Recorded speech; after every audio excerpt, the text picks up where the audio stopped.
Flood control, lalagyan na raw ng bubong para masarap magkape. Tanong ko lang, pinagtitripan mo na ba kami? Nako, eto sa balita.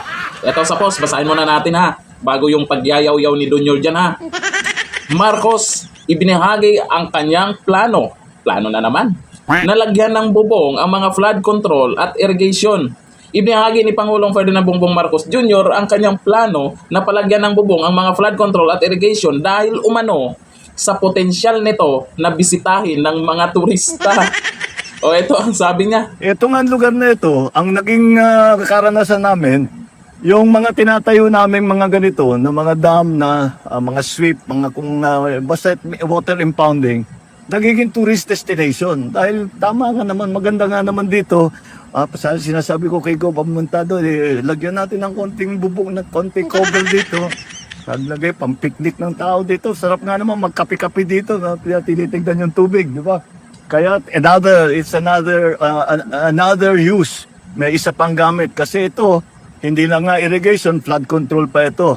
At ang usapan namin ni Gob, nakita namin magiging matagumpay ito dahil kung titignan ninyo ang kapal ng kahoy sa taas. Kaya hindi ma-preserve yung tubig, hindi magbabaha, hindi Matindi na yan.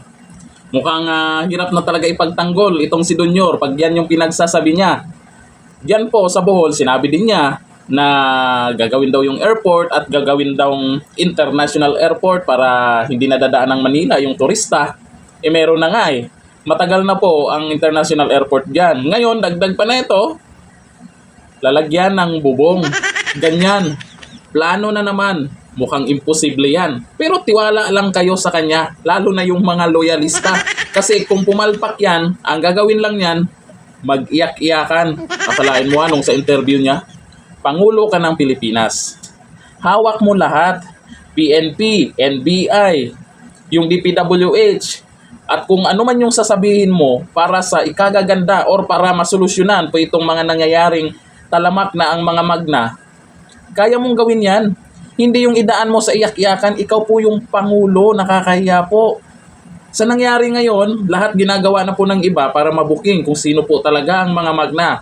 Kay Senator Dante Marcoleta, ginawa na po niya ang lahat sa investigasyon na yan. Hindi naman sila nag-iyak-iyakan. Yung ginawa nyo, o yung ginawa kay Vice President Sara Duterte, mas matindi yung pinagdaanan ng mga Duterte. Nag-iyak-iyakan ba si Sara? Nag-iyak-iyakan ba si BP Sara? No, kawawa naman. No, Terry Ice. Ikaw yung Pangulo, kaya mo yan. At alam naman siguro, meron kang mas malaki ang confidential fund mo dyan.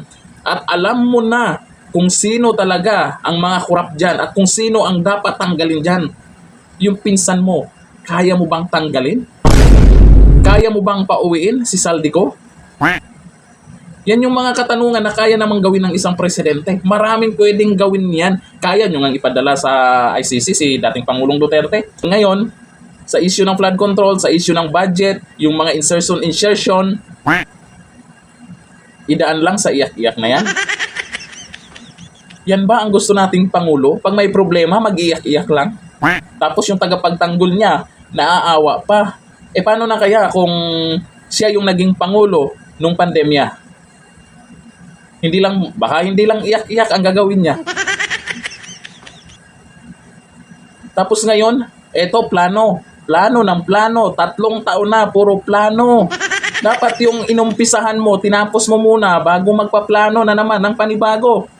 Yung naumpisahan mo na pinagmayabang mo, yung pabahay, nasaan na, balita na.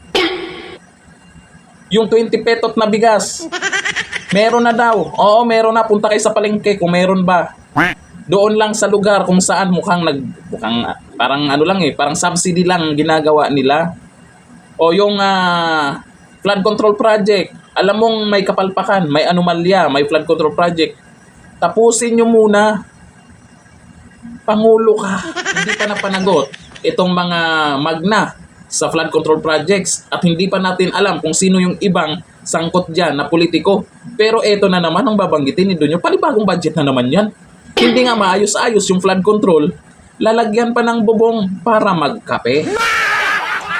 Sa mga tagapagtanggol dyan, Mag-ingay naman dyan. May iilan. Tameme na dyan. Hindi na ba kaya? Welcome naman kayo na bumaliktad na. Hanggang dito na lang. Thank you. Bye-bye.